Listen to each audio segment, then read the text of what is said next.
Gusto nyo ba ang luto ko? Gusto ko rin ang luto nyo. Halina kayo, samahan ninyo ako sa ating pagluluto ngayong araw na ito.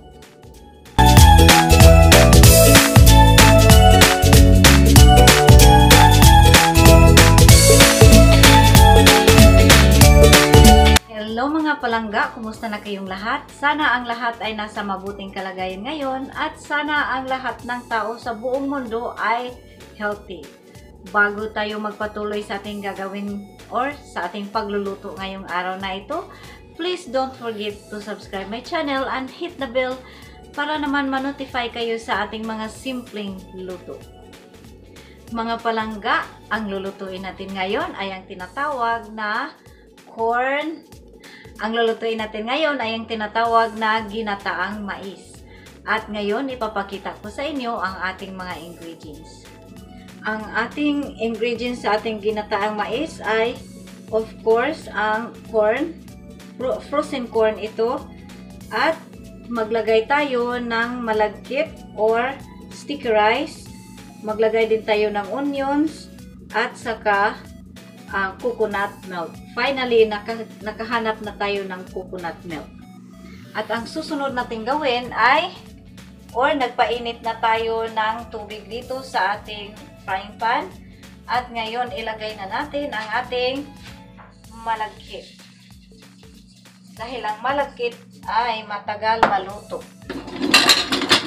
So, ngayon, palutuin natin una ang ating malagkit. Then, lalagay natin ang ating corn. Ayan. Ito siya. Palutuin natin siya dyan. At takpan natin. Sana ang takip. At nakahanap na tayo ng takip. Iwanan lang natin siya dyan hanggang siya ay maluto. Mga palangga, oras na ilagay natin ang ating corn sa ating pot. Ayan. Babayaan lang siya natin hanggang siya ay maluto. Okay? At hintayin natin na siya ay maluto at lalagyan natin ng takip ulit.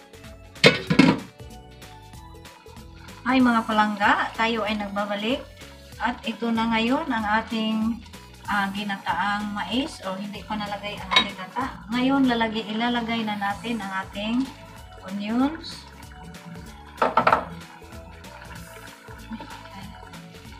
At palutuin muna natin siya dyan.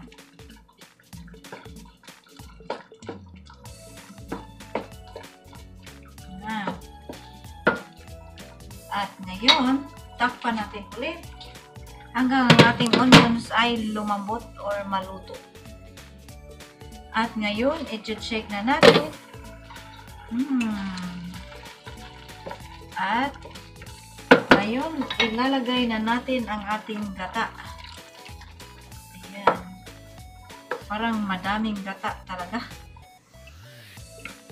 Siguro, insakto na yan. Ang iba mga palangga, ang ilagay nila sa kanilang mais ay sugar. Ayaw kong sugar.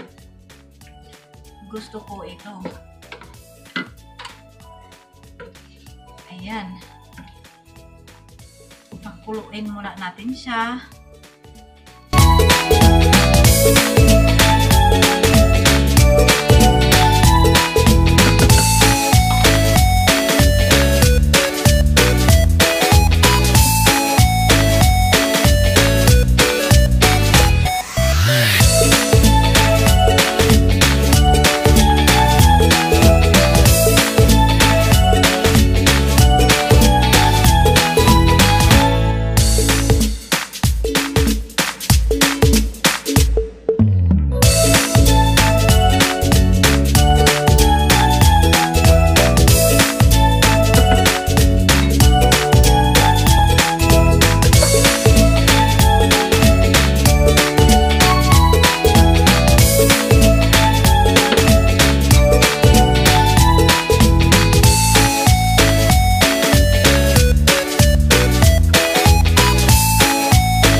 pagluluto ng ginataang mais.